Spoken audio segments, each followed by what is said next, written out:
여러분, 저희 채널에 대신 알아봐 드립니다 코너 아시죠?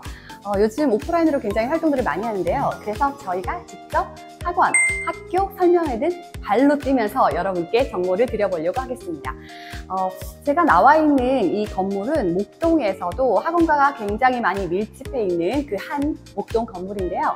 오늘은 논술학원에 대해서 알아보려고 합니다. 논술학원에서는 어떤 논술 수업들을 하고 아이들이 어느 정도 또 어떻게 하고 있는지 궁금하실 것 같은데요. 같이 한번 올라가 보시죠. 이렇게 들어오자마자 커리큘럼들이 있는데 초등부 커리큘럼과 중등부가 있는 걸 봐서 초등과 중등을 같이 하고 있는 학원인 것 같아요. 와, 토론 대회도 있었던 것 같고, 그다음에 문헌이 굉장히 많이 있네요. 그래서 친구들 토론한 모습 되게 활기차고 있는데 토론한 모습도 있고, 역시 이런 거 있어야죠. 안녕하세요. 네, 원장 선생님 반갑습니다. 네. 아니, 대치동에 계신데 저희가 부탁드려서 이렇게 모셔와가지고 저 학부모 입장에서 적나라하게 물어볼게요. 네. 원장 선생님, 네. 반갑습니다. 네. 제가 학부모 입장에서 상담을 온 거거든요. 그러니까 편하게 설명을 좀 해주시고요. 또 그리고 논술학원에 궁금했던 것들, 그간 질의가 많이 나왔던 걸 가지고 한번 일단 팩트체크 5가지를 먼저 해보겠습니다. 자, 첫 번째는 논술학원도 입학 테스트가 있다, 없다? 있다. 있다. 네네. 어떻게 하고 있나요? 저희는 논술은? 초등 2, 3학년은 아닌데 4학년, 5학년, 이제 고학년들의 입학 테스트를 통해서 어휘어법부터 독해력, 그리고 논술까지 진단평가에서 다루고 있습니다. 그러면 일단 고학년들은 기본적으로 입학 테스트를 받고 들어오는데 입학 테스트 받은 점수의 레벨별로 반이 혹시 나뉘나요? 그렇지는 않고요. 저희는 5학년, 6학년에서 3% 반을 운영하고 있는데 예를 들어 목동배움터에 초 일반반이 20반이 있으면 3% 반이 3반이 있거든요. 근데 이건 입학 테스트로 결정하는 게 아니라 재원생들 중에서 그래서 초4 일반반에서 초 올라갈 때 첫 3% 테스트 이런 식으로 그래서 입학할 때의 진단평가는 사실 그 자체의 학생 수준을 잠깐 점검하는 거에 좀 그치고 특히 이제 글쓰기 능력이나 말하기 능력 같은 경우에는 일회성 진단평가로는 총체적으로 파악하기 어렵기 때문에 수업 중에 학생의 토론 능력이라든가 글쓰기 능력을 좀 꼼꼼히 점검을 해서 그래서 신규 등원생들 같은 경우에는 한 달 정도 학생 수업을 4주 정도 지켜보고 학부모님들하고 정밀하게 상담을 드리죠. 뭔가 좀 합리적이라는 생각이 드는데요. 왜냐면 이게 논술이라는 게 뭐 토론, 말하기 굉장히 복합적이라서 판단이 순식간에 될 것 같지는 않다. 이런 영수학원의 입태도 저도 많이 이제 구에서도 보고 저 아들 딸 많이 보고 이제 점검 많이 해봤는데 과목별 특성이 좀 있는 것 같아요. 알겠습니다. 특히 이제 해당 과목에서도 논술 영역에 고민을 하신 분들이라면 요즘 유행하는 뭐 고등학생들의 수능 문제를 가지고 이 학생 초등 수준이 어떻다 이런 진단 평가보다는 동학년에 맞춰서 그러니까 인지발달 능력과 교과 수준에 맞춰서 해당 학생의 어휘어법부터 독해 논술 실력을 점검받으시는 게 훨씬 더 필요한 어떤 부분 아닐까 싶습니다. 자, 두 번째 이제 팩트 체크인데요. 그 논술 학원 이제 뭐 다니기 시작해서 한 3년 정도 하면은 굉장히 뛰어나진다. 맞다. 3년 정도. 네네. 그래서 보통 뭐 이제 학원을 보내면 그 부모님들의 기대는 빨리 좀 실력이 올라오길 원하잖아요. 근데 논술의 특성상 어떤지 아이들이 뭐 한 1년째는 이렇게 되고 2년째는 이렇게 조금 변화들이 있는지 궁금한데요. 저는 이제 초2부터 보낸 경우를 봤는데 그러니까 초 2, 3, 4 이렇게 꾸역꾸역 책 읽고 토론하고 논술을 좀 했더니 초4에서 이제 3% 반 테스트 할 때 당연히 오래 다닌 친구가 3% 합격률이 높은 경우도 봤고요. 그다음에 저희 CNA 논술은 가장 많은 학년이 이제 4, 5, 6학년인데 그래서 예비 중1 전 단계에서 한 3년 정도 꾸준히 이제 책 읽고 토론 논술한 친구들이 중학교에 가서 각종 뭐 수행 평가라든가 특히 뭐 지필고사에서도 논서술형 문제에서 강점을 보이는 이런 사례들을 통해서 굉장히 좀 보람을 많이 느끼고 있어요. 그럼 그동안 혹시 논술을 안 했어요? 거의 이제 전무하다시피 한 친구가 중학교 때 되니까 조금 준비를 하고 싶잖아요. 그래서 초등학교 한 6학년 요럴 때 들어와서 좀 바짝해도 마지막 시기인 어때요? 것 같아요. 솔직히 얘기하면 중학생이 와서 독서 논술을 처음 경험하는 거는 조금 적응 자체가 좀 쉽지도 않고 그다음에 뭐 그냥 국어학원이면 상관이 없는데 그러니까 선생님 강의를 듣고 문제를 푸는 거니까 저희는 학생이 책을 읽고 워크북을 풀고 토론도 해야 되고 논술도 써야 되니까 초등 때 CNA 프로그램 경험을 안 한 친구가 중등에 처음 결합하는데 상당히 좀 문턱이 좀 있다라는 생각이 들기는 들어요. 그래서 가급적 뭐 예비 중일 전 단계에서 CNA 프로그램에 조금 가랑비에 옷 젖듯 좀 익숙해져서 일주일에 한 번 뭐 독서, 그다음에 학원 가면은 내가 토론 발표를 해야 돼. 그다음에 원고지에다가 꾸역꾸역 써야 돼. 이런 식의 좀 습관을 루틴으로 만들어 놓고 중등 과정에서 책이 획기적으로 어려워지거든요. 좀 연착륙할 수 있는 그런 좀 예비 중일 단계에서의 CNA 프로그램의 적응력 이게 좀 필요하다고. 그러면 이제 세 번째로 한번 넘어가 보려고 하는데요. 아이들이 사실 학원을 굉장히 즐기기는 어려운데 아이들이 논술 학원을 즐거워한다. 맞다. 정말요? 이거 저도 거짓말 아닙니까? 아들, 딸 다 보내봤고 그다음에 대치에 이제 뭐 1000명 가까운 목동도 이제 600명이 넘어 이제 많은 이제 학생들이 다니고 있는데 이게 상담실에서 이제 엘리베이터 열리고 학생들 들어오는 표정들 보면은 여느 학원하고는 표정이 많이 달라요. 그래요? 일단 확인하겠습니다. 그래서 예를 들면은 뭐 정말 끌려오는 듯한 느낌의 이런 친구들보다는 정말 이 수업을 기다렸어. 내지는 여기 학원 와서 너무 좋아. 까지의 표정들도 일부 읽을 수 있고요. 특히 이제 수업 자체가 저희 교실 특성상 적은 교실은 뭐 6명, 뭐 8명, 뭐 큰 교실도 한 10명, 12명 요 정도이기 때문에 학생들이 발표를 하고 또 저희 초등에 이제 4대4 세다 토론 같은 경우 5대5 토론, 4대4 토론 이렇게 하면 자기 역할들이 있거든요.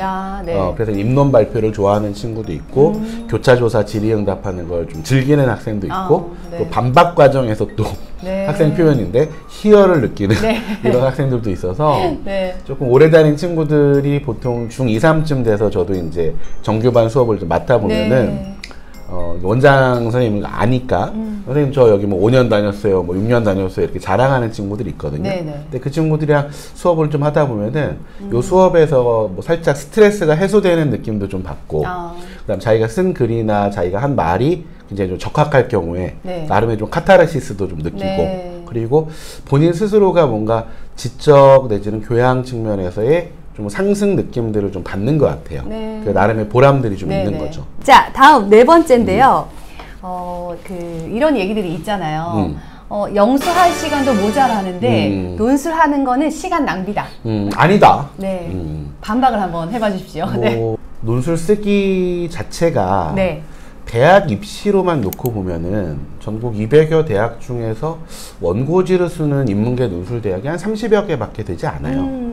그러니까 나는 논술 전형으로 갈 게 아니니까 논술 쓰기를 안 해도 돼 이렇게 생각하실 수 있는데 사실 지금의 논술은 입시용 논술로 좁혀서 보실 게 아니고 조만간 발표될 2028 신수능부터 포함해서 앞으로의 전체적인 교육 방향이 쓰기와 관련된 요구가 굉장히 많거든요. 특히 초등 고학년 때부터 주의하셔야 될 부분들이 초등 저학년 때는 좀 자유로운 글쓰기를 많이 권장하지만 예비 중일 정도 단계가 되면은 중학교, 고등학교에서 써야 될 좀 전격화된 글쓰기를 요구해요. 논리적인 글쓰기를. 그래서 30분의 제한 시간을 둘 테니 600자 안에 2차 세계대전의 원인을 점검하고 앞으로의 전쟁을 예방하기 위한 대안을 써봐라. 어제 제가 이제 수업했던 중2들의 세계사 논술이거든요. 그럼 뭐 2차 세계대전 원인에 대해서 누구나 다 뭐 여러 원인들 하겠지만 저는 수업 때 대공황을 많이 강조했어요. 그래서 대공황으로 인한 경제 위기를 뭐 수정자본주의로 돌파할 것인가 아니면 군국주의로 돌파할 것인가. 그래서 뭐 8.15 광복절 며칠 안 지났습니다만 꼭 뭐 일본과 뭐 독일 등등등을 악마화하는 그런 감정적 서술보다는 객관적인 분석, 객관적인 용어를 통해서 담아 나가는 부분이 훨씬 더 설득력 있을 것이다. 그럼 그런 글쓰기는 사실 수영이나 이런 다른 스포츠랑도 좀 비슷해서 수영 강의를 많이 듣는다고 수영을 잘할 수 있는 건 아니거든요. 네네. 그래서 논술도 논술 관련된 좋은 강의들 참 많이 있습니다만 백문이 불여일견이고 네. 직접 써봐야 논술 실력이 늡니다. 그래서 논술을 좀 시간 낭비로 판단하시기보다는 네. 가능한 시간을 먼저 확보해서 특히 저학년 때부터 논술 쓰기 훈련을 좀 해놓는다면 네. 저는 좀 말콤 글래드웰의 1만 시간의 법칙처럼 네. 논술 쓰기에 총량이 좀 정해져 있다고 생각을 해요. 네네. 근데 그 총량을 채우지 않고서 뭐 좋은 글쓰기 실력을 원한다든가 내지는 수능 국어에서도 가장 중요한 문학이나 독서 능력의 향상을 좀 꾀한다라는 게 좀 어불성설일 수 있겠다. 자, 이제 마지막 팩트 체크인데요. 네. 그 논술학원 다닌 친구는 원래 글쓰기랑 막 책 읽기는 또 별개다 이런 얘기들이 있기는 한데요. 논술학원 다닌 아이들은 책 수준이 확실히 높다. 높다. 네. 네. 왜냐하면 확신한다. 네. 기본 도서의 축을 만들었기 때문에 네네. 그 학년에서 꼭 읽어야 될 책들을 CNA 네. 프로그램으로 이수를 했기 때문에 플러스 알파로 갑니다. 네. 예를 들어서 완인이 책 1권을 봤으면 네. 난 2권도 봐야지. 네, 네. 이런 식으로 해서 네. 해당 책의 뭐 저자가 새로 낸 책에 대해서 찾아보고 네. 또 해당 책에 저희 워크북 맨 뒤에 보면은 추가로 읽을 권장 도서가 또 있거든요. 네. 그래서 친구들 중에는 저희 선정 도서 중에서 좀 마음에 든 책을 가지고서 추가 책들을 더 찾아본 다음에 선생님한테 얘기하거나 네. 내지는 또 반 친구들한테 자랑하거나 네. 이런 친구들도 굉장히 많이 있죠. 그러면은 들어올 때 책을 좀 싫어했던 친구도 좀 이렇게 물들면서 점점 더 책을 좋아하긴 하나요? 가장 확실히? 큰 목적입니다. 네, 그렇죠. 왜냐하면 책을 좋아하게 만들 수는 없는데 최소한으로 읽어야 될 책들에 대해서 조금 의무방어라고 할까요? 네. 이 정도의 책은 꼭 읽어야 된다. 네. 그리고 무엇보다 좋아하는 책만 읽는 경우가 많아요. 네. 특히 이제 초등 고학년부터 중1로 그렇죠. 넘어갈 네. 때 뭐 역사 파트라든가 특히 과학 도서라든가 이런 부분들은 네. 조금 신경을 써줘야 돼요. 네. 저희 같은 경우에는 3월달이 과학의 달이기 때문에 학교에서 뭐 과학 글쓰기 대회나 토론 대회나 이런 네. 행사들이 많으니까 매월 3월에 선정 도서를 많이 신경을 쓰는데 네. 뭐 작년에는 메타버스 책, 네. 뭐 올해는 뭐 챗 GPT 책 네. 이런 식으로 해서 조금 시의성 있게 변화해야 될 책들도 학생들이 알아서 보죠. 네, 같이요. 그래서 시리즈물 같은 네네. 경우에는 특히 이제 청소년 도서 중에 시리즈물이 많거든요. 네. 그러면 저희가 경제 도서에서 뭐 최저임금 관련된 책을 다뤘는데 한 친구가 그 책 맨 뒤에 있는 날개를 보고 시리즈가 재밌겠다 생각해서 추가로? 공유 경제 책도 찾아보고 아우, 네. 좋은 일이죠. 훌륭하네요. 네. 네. 그럼 아이들이 이렇게 이제 이 책을 읽어올 거잖아요. 네. 그럼 읽어온 다음에 수업이 어떻게 진행이 되죠? 책을 읽고 나서 학원에 오기 전에 독서 기록, 네. 그다음에 도와줄까에 대한 전체 정리, 그리고 이말 아니 속에서의 어휘 문제들, 네. 그리고 잘 읽었니를 통한 독서 퀴즈 객관식과 단답형, 그리고 말해볼까에 들어가 있는 스텝 하나, 둘, 셋까지가 이제 숙제고, 네. 선생님에 따라서는 토론해봐 과제를 네. 미리 준비해오게 시키는 경우도 있고, 네, 네. 예전에 학원에 와서 팀을 짜가지고 같이 준비를 해볼 하는 수도 경우가 있고, 있어요. 네. 그래서 토론하는 경우도 있고, 하고, 그 다음에 논술 쓰기 문제를 네. 통해서 원인 분석을 해봐라, 대안을 찾아봐라. 네. 그래서 배움터에 따라서 아예 워크북에다가 이 문제를 네. 담아 나가는 경우도 있고, 네. 별도 원고지를 통해 가지고 학생들이 원고지에 이제 글을 쓰는 이런 네. 경우들도 있죠. 굉장히 이 친구도 꼼꼼하게 이제 내용은 모르겠지만 잘 쓴 것 같은 깜짝 놀랐네. 네, 내 생각이 드는데 네. 이게 지금 몇 학년 친구? 중2 친구입니다. 중2 친구가 예. 이 정도. 와. 이 저학년 친구가 한 원고지. 예, 원고지가. 오. 너무 열심히 했는데? 네네, 열심히 잘했네요. 이 저학년은 제가 보니까 글자를 또박또박 쓰다가 고학년 되면 날려쓰기를 하더라고요. 학생들랑 네. 연관이 있죠. 그런가요? 좀 집에서도 활용할 수 있을 그럼요. 것 같아요. 예. 네, 지금 이게 아마 처음으로 이렇게 영상으로 나가는 걸 텐데, 그죠? 공개해도 되겠죠? 사실 워크북 만드는데 네. 많은 선생님들이 애쓰고 그렇죠. 계시고 그래서 또 대체에 저희 저희도 출판부 별도로 있기 때문에 네.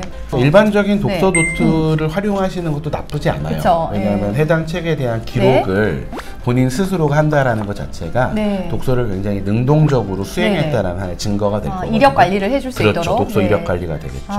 이거를 이제 자체적으로 다 만드셔서 이렇게 지금 하고 계신 거네요. 매달 그래서? 새로 네. 만드는 게 네. 저희가 생각하는 좀 자부심이죠. 네. 요거는 지금 이제 중학교 거 같은데요. 예, 네. 이 책을 네. 저희가 학부모님들께 많이 권해드려요. 네. 왜냐하면 일반 서점에서 구매하실 수 있도록 네. 단행본으로 저희가 출간을 했습니다. 요거는 누구나 사서 볼 수 있는 거. 예, 그래서 네네. 개정 교육 과정에 맞춰가지고 여러 중학교 교과서에 수록된 작품의 전문이에요. 아무래도 중학교 교과서들이 몇 페이지씩만 다루고 있고 또 출판사에 따라서 다루는 선정 도서가 또 다를 수 있기 때문에 전체 중등 과정에서 요 정도의 소설 작품들을 함께 읽어나가면 좋겠다. 그리고 저희 워크북하고 굉장히 흡사하게 책 뒷부분에 그러네요. 이렇게 문제를 넣어놨어요. 그래서 생각나는 기도 있고. 제가 이렇게 쭉 설명을 학부모 입장에서 한번 들어보니까 되게 혹하네요. 일단은 보내고 싶다. 그리고 문제는 우리 애는 이 정도 못하는데 이제 걱정이 되기 시작하는 것도 있거든요. 그래서 그리고 논술 자체가 앞으로 앞서서 말씀드린 것처럼 굉장히 중요하게 다뤄지기는 하잖아요. 그래서 저희가 논술을 좀 이렇게 직접적으로 좀 알아보고 싶었거든요. 가장 원장님 입장에서 보람되는 뿌듯한 거, 내가 논술학원을 이렇게 해보니까 우리 아이들이 이런 얘기를 한다, 이런 게 있으면 마지막으로 들려주면 좋을 것 같은데요. 조금 다른 의견을 들었을 때 수용성이 좀 커요. 그래서 보통 비판 내지는 반박 이런 어떤 과정들이 감정적으로 좀 불쾌할 수 있는데 내 생각과 좀 다른 생각이 있다 하더라도 왜 저렇게 생각할까라고 조금 지적 수준보다 감성이나 인성 측면에까지 영향을 줄 수 있다는 데에서 굉장히 큰 보람을 느낍니다. 네, 감사합니다. 저희가 사실 요청을 드렸거든요. 좀 학원 좀 공개해주고 이 교재 좀 다 오픈해 주시라. 그래야지 학원에서 어떤 것들을 하는지 봐야 또 따라 할 수도 있잖아요. 그래서 여러분들 많은 참고가 되셨으면 좋겠습니다. 네, 고맙습니다. 감사합니다. 네, 보낼까 말까 하는 경우에 와서 테스트만 받고 안 돌아도 되나요? 상관없죠. 사실 저희 입장에서는 뭐 테스트 자체로 뭐 수익을 거두려는 입장도 아니고 시작 시점과 관련돼서 학생들이 조금 뭐랄까 좀 설레는 마음? 그냥 쓱 들어오고 쓱 나가는 그런 느낌이 아니라 논술학원 가기 위해서 내가 뭘 준비해야 될 것인가. 특히 이제 다른 과목보다도 저희가 숙제라고 잘 안 하고 이제 독서라고 많이 표현을 하는데 저희 워크북을 풀기 위해서는 사전 독서가 필수이기 때문에 요거는 학부모님들이 많이 도와주시려고 하더라도 결과적으로는 자기주도성이 발휘될 수밖에 없는 거예요.